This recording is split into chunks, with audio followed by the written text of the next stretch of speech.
دا مسله چې ته په جماعت کې زده کوونکی ته متعلم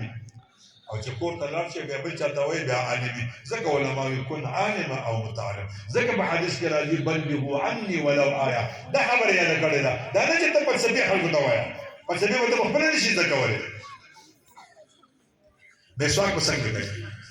زه تاسو ته نن دا سبق وایم او بیا د رمضان متعلق د یو خبره کومه بیا به تقریر بس کوم خبر کېږي به نه علما حضرات هم نه خبر کېږي سبق لا راغلی یم نه تاسو باندې خپله منیټرۍ راغلی یم سبق لا راغلی تاسو کې بېشماره ځوانان ناست دي حدیث مبارک کې راځي چې مسواک خولې لره پاکوونکی دی او د الله رضا پکې مسواک کې د ټولو د کمه پیدا دا ده چې مسواک نو استعمالي دا سړی به د دنیا نه بې ایمانه دي او یا پیډېږي پکې اوس ډېر ځوانان په تاسو کې ناست دي چې مسواک ورسره نشته د دې پیډې نه محروم دي چا سره چې مسواک شته هغه یې د استعمال چل نه ورځي څوک مسواک داسې استعمالي ما ته وګورئ داسې استعمال دا غلط دی علماو نه به تپوس کوئ په خپل جومات کې مسواک به داسې استعمالوي دا دوه ګوتې لاندې درې ګوتې دپاسه څوک چې داسې استعمالوي هغه یې د استعمال چل نه ورځي داسې استعمالي علماء ذکر کړی دا خلاف سنت څوک چې چلو لورځي داسې استعمالوي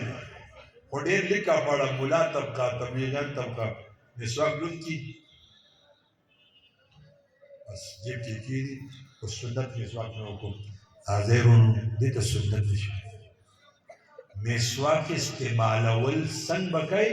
لاسونه یې دا دي طریقه یې دا ده لمدی به یې درې پیري بیا به یې د غاښونو په دې طرف هم وایي دنې طرف هم وایي په تېره طرف هم وایي علما حضرات ناست دي چې د سار مال پاسې دي بیا به یې په ژبه راکاږي رسول الله صلی الله علیه وسلم په ژبه راکړه اچول وشي دا سنت خولې ته اوبه اچول سنت نه دي مزمزه سنت زموږ ځوانان څه کوي دا سنت نه دي اولې ته اوبه اچول سنت نه دي استنشاق سنت موږ پوزې داسې واچوو استنشاق وایي د پوزې نه اوبه راوښتو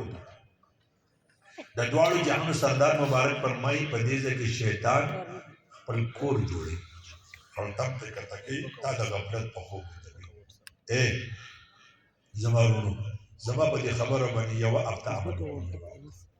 چې کله اودس ته کښېنئ اوبه راوالی بیا پوزه سمه سوړ کا بیا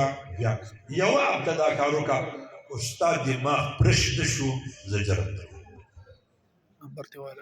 مانه تاوان والا زموږ ځوانان اودس کوي مخ کېږي مخ وخي لکه موږ دا مکروه دی که نه څوک مخ داسې کېږي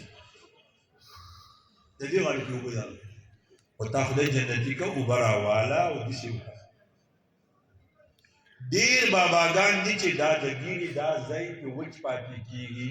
او علما حضرات ناست دي چې دا ګیره کې او بدن کې یو ویښته وچ پاتې شو چې کوم د اودس حصه ده لمونځ دې نه کېږي اودس نه مخ باندې اوبه واچوه خلال وکړه بیا زموږ ځوانان ټوټۍ ته داسې لاس ونیسي ما ته ګورئ ټوټۍ ته داسې لاس ونیسي دا خلاف سنت دا دی چې د ګوتو سکو نه اوبه راواله دا زموږ ځوانان چې لاسونه وکړي بیا دا چل کېږي هلکه دا پکې سنت دی که دا پکې واجب دی که دا پکې فرض دی صحیح ولا شي او بیا ځوانان چې مسه کوي خدای دې جنتي که تا خو نه ویښته مسه کړه او نه دې سر مسه او معذرت کوم زمونږ د لیکه پړه طبقه لاسونه به مسه کړي هوا وني تا خدای جنتي که نو چې تا لاسونه راواغېستل په پټکي دې په ټوپۍ دې کېښودل خو مسه دې ماته شوه مسه خو تا وکړه لاس دې مستعمل شو په مستعمل لاس باندې ته څنګه مسه کوې سنت طریقه دا ده دا ټوپۍ پټکۍ لر کا او دا سر مسه وکړه بیا چې دا حدیثو کې تاسو ویلي دي چې پټکۍ به مسه کوي بیا پټکۍ کېږده او بیا دا چلو شروع او بیا زموږ باباګان خاص کر او زنانه او بیا